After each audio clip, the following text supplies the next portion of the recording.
Ang pagbabalik ng isang maangas na player para sa Gilas Pilipinas.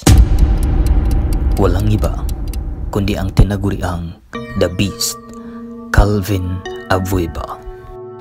Hate him or love him, pero pag ito'y naglaro, suot ang uniforme ng Pilipinas. Ito talaga ang player na undersize, pero pag lumipad, parang agila. Pag kumayo naman, parang kalabaw. Si Calvin Abueva ay inasahang maglalaro ngayong 19th Asian Game na gaganapin sa Vietnam. Siya ay huling naglaro para sa Gilas Pilipinas noong July 2018 window para sa 2019 FIBA Basketball World Cup. Ayon sa ating nakalap na ebidensya, mismong ang coach ng Gilas Pilipinas na si Tim Cone ang pumili para mapasama si Calvin Abueva. Ito ang masasabi ni Coach Tim Cone para sa unang practice ni Calvin. He's always been a great defender. His transition game is really dynamic. I always thought that in Asia, Calvin can dominate. I felt like in the World Cup, stuff that he likes to do, it's really too big for him.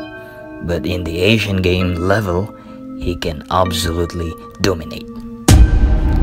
Ito naman ang masasabi ni Calvin Abueva galing mismo sa kanyang bibig.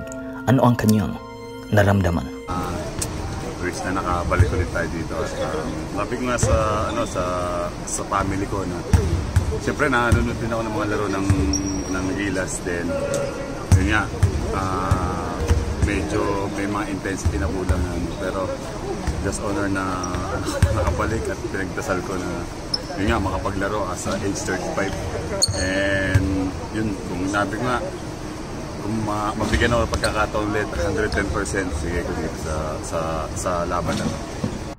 Sa ating nakalap na ebidensya, parang hindi pa rin makapaniwala si Calvin Abueva na sa wakas, after a long time, ay makabalik siya para pagsilbihan ang bayan.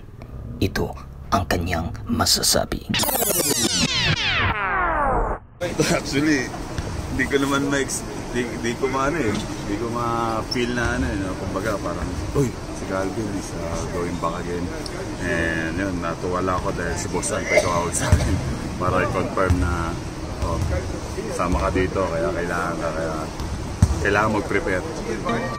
Sa tingin ninyo, tama ba ang desisyon sa pagbabalik ni Calvin Abueva para sa Gilas Pilipinas? Post your comment below.